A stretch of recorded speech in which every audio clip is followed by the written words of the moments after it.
Hello everyone, we're going to be talking about the 9 elements of digital citizenship. So we're going to be talking about the digital access, digital communication, literacy, etiquette, security, rights and responsibilities, digital law, commerce, and health and wellness. All of these are a part of being a digital citizenship, which is being a digital citizen, which is defined as an individual who uses the internet on a regular basis and effectively. We as digital citizens should engage in the online society, know how to interact and choose our words carefully. We should respect others and ourselves in the digital society. We should secure our digital footprint, improve our digital literacy, have etiquette on the internet, keep our health up to date, and not become addicted to the use of internet. Keep yourself safe and be respectful on the platform. First, we're going to be talking about the access to the digital world. Digital access is defined as the full electronic participation of society through the evolution of technology. The access to data and information is very necessary. Through this, a digital divide is formed. Developed versus developing countries. Developing countries do not have the infrastructure and are not developed enough to keep up with the technology. An example of the digital divide is the load shedding that is currently taking place in South Africa. The access to technology is important as technology provides an easy, effective way to getting information, communicating, and forming a platform for a business or individual. Technology impacts students positively as their digital skills improve and there is an easy way to gain knowledge. Social capital, the collective value of all networks, also improves as well as our physiological well-being through feeling connected and respected. Data is defined as a collection of unprocessed facts. Information is the result of the processing of data. Knowledge is gained through the interpretation of information. Okay, next we're going to be talking about the digital communication. The digital exchange of information is digital communication. The message is encoded and electronically transmitted. Different platforms have different demographics and sizes of audiences. The issue with communication over technological platform is miscommunication, caused by noise or barriers. Emails, cell phones, instant messaging, social media has been increasingly more used. Certain etiquette needs to be used by digital citizens on the platform. This etiquette would be that subject headings need to be relevant, not forwarding emails, size of attachments need to be thought about, and not to be abusive. A large percentage of communication is based on body language and tone, whereas the actual words are only a small percentage. We will be discussing this in the netiquette section. Through technology, words are mostly used as a form of communication. Miscommunication can thus become an issue. When communicating, we use creative ways to form the message as we communicate. The creative process will be to firstly identify what needs to be created and understanding the problem, and secondly to inspire the idea of the message. We then interpolate to construct new data points. Lastly, we have to imagine and form a mental issue. Alright, third we're going to be talking about the literacy. This is how search engines work, information and solution fluency. The ability to use information and technology to find, evaluate and communicate information. This requires us to use technological and cognitive skills. The skills of a digitally literate individual is to be able to use technology effectively, using information in a responsible way, using the appropriate technology as well as to contribute and engage to civic society. Search engines, it is used especially for software in order to deploy spiders. Spiders search the internet for the keywords that you put into the search bar. An index will then be kept and shown in the response of your search. The links contained in the page, the info is then broken down and given to the searcher. When looking for information, we need to check the validity of the site by looking at the authority, objective for bias info, authenticity, timelessness, relevance and efficiency. Next, we will be looking at problem solving, which is solution fluency, and interpreting information, which is information fluency. Solution fluency is the ability to interpret information and knowledge in order to find a solution to an issue. It is built on information fluency. We as digital citizens need to form solution fluency skills as there are no courses available to prepare us for these skills. The process of solution fluency is the focal point of learning.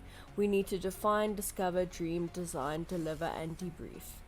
Next, we're going to be talking about the information fluency, which is the ability to unconsciously interpret information to get knowledge, think of its meaning and why it is significant. Use only needed information, high volumes of facts can become less useful and impactful. The process requires asking, acquiring, analyzing sources, applying to the real world, and assessing what must be improved. Media fluency is the ability to interpret media. It influences communication and literacy. We cannot leverage the message without understanding it. The purpose of sites, which are the following: to find information, archive types of info, organizational, commercializational, personal, download, auctions. Sites have five main functions, which are information tools, selling tools, business tools, communication tools, and marketing tools. Alright, number 4 is the digital etiquette. Netiquette, and this is the etiquette online, which is how we act, post, and comment online. 55% of communication is body language, 38% is tone, and only 7% is actual words, as said before. Netiquette can help avoid misunderstanding. We cannot see the person that we are communicating with online, thus we are not anonymous. We form a sense of non-accountability. Our mind merges with the mind of our online self. There is also no specific policing involved online. Thus, we need to follow guidelines, rules, and policies. AUPs, which are acceptable use policy, comes into business employees should not breach these standards. We need to respect others and be ethical online and create a positive image of ourselves online. Bad etiquette examples, which is not using all caps when sending an email, not spamming each other, no use of offensive language, no distribution or disputes online on the illegal market, and do not accept a response immediately. Next, we're going to be talking about digital security. This is defined as the ability to use digital info and info systems that interfere or unauthorized collective of data. Digital security issues can be seen as the following: bugs, which is the flaws in a program; rootkits, which are the hardest to detect due to stealthy operation. We can detect it using manual research; spyware, which is spying on others' activity without them knowing; Trojan horse, which is looks at the normal files to be downloaded; viruses, which is a virus copied itself and spread to other computers; malware, for example, which is malware and software; adware, which is advertising supported software automatically sent advertisement through. A bot performs operations and functions as small software programs. CAPTCHA, which is completely automated public turning test to tell computers and humans apart. This is how to protect yourself and your data, which is always to ask questions, use secure passwords, and use separate words for each site, and check privacy settings. How do we know when a computer has a virus? We need to look at the increased CPU usage, problems with connecting to a network, freezing and or crashing, or deleted files. How we can protect our data or devices, which is to run antivirus software regularly in order to protect our devices from malware, maintaining a healthy computer environment. We need to secure our password database with multi-layer defense and encrypted files that contain sensitive data. We also need to keep our internet communication private using VPN, which is the virtual private network. We also need to think of sexual offense during and against individuals online, for example, online grooming, sexual comments, or messages. Physical harm can also be done by digital crime, for example, harassment, cyberbullying, and hate crime. Next, we're going to be talking about the digital rights and responsibilities. When talking about rights, we are talking about the Constitution, which is a set of rules by which a state is governed. We also have to look at the Bill of Rights, which protects the socio-economic, political, and civic rights of all citizens. When looking at the internet, we can see that there are no specific constitution to govern the digital society. We do, however, have digital rights. Digital rights are the freedom and privilege extended to the digital users and their behavior. The access of internet has become an inherent right in society. The digital society is thus formed. Businesses use strategies such as e-marketing, advertising through social media in order to reach a larger audience. Yet, they also have responsibility and rights towards digital citizens. Education is a basic right as well. The digital world can help with accessing any needed information. We all have a responsibility on how to act and handle others online. Next, we're going to be talking about the digital law. This is an electronic responsibility for our actions. This can be ethical or unethical actions. Ethical is seen as the right alternative: copyright access, accountability, privacy, and communication. Ethical use of companies' technology, ethical use of digital advertising and communicating. Digital technology uses in a responsible way as well as an ethical marketing tactic. Non-ethical is seen as the wrong alternative. Digital socialization, which is the way individuals communicate and how. What is the impact of digital socialization? Commodification towards traditions and rituals.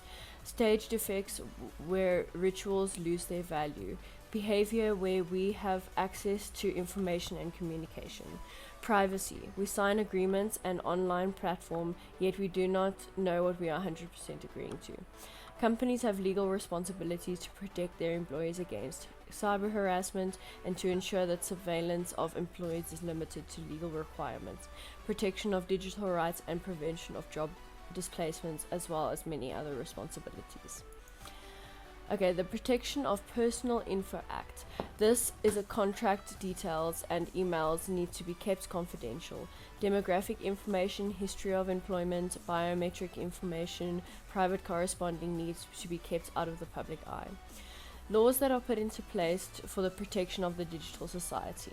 This is the Telecommunication Law, Patent Law, Criminal Law, E-commerce Law, and Data Protection. The Transaction Act, which is providing facilitation and regulation of electronic communication as well as the development of a nation's e-strategy, promoting of universal access to electronic communications.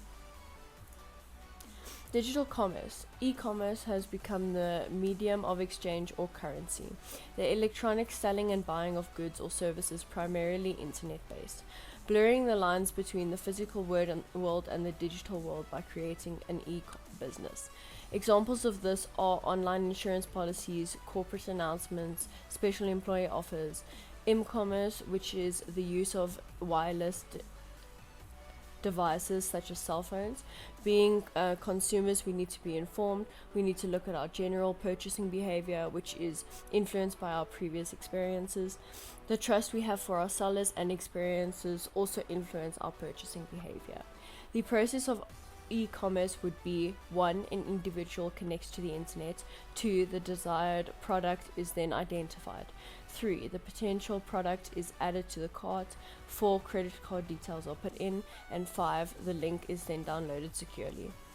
Guidelines to help this process are the following. We as consumers need to know the product, we need to protect our personal information, and we need to read the small print. Lastly, we will be talking about digital health and wellness. The digital technological world affects our physiological and physical well-being. The physiological issues that can occur are ergonomics, which is when products are made to match individuals' need. For example, a chair with adjustable settings. Repetitive strain injury syndrome, which is issues caused by overuse of technology. Also carpal tunnel. Eye strain is also an issue. It's caused by dry, red eyes and blurred vision. Obesity is also caused because of the overuse of technology through not getting enough exercise or healthy eating. Physiological issues are unfortunately harder to identify and are often misdiagnosed. The use of technology becomes an addiction. The sign of internet addiction is the amount of time spent on the internet, a failed attempt to control behavior as well as craving the internet and changes in sleep pattern. These are all the physiological well-being issues that we have come to our norms. The online disinhibition due to anonymity of the internet, individuals feel less inhibited. Also, I have added some references. If you would like any more information on the topic, you can go to these references and find out where you can get anything else. Thank you so much for listening to me.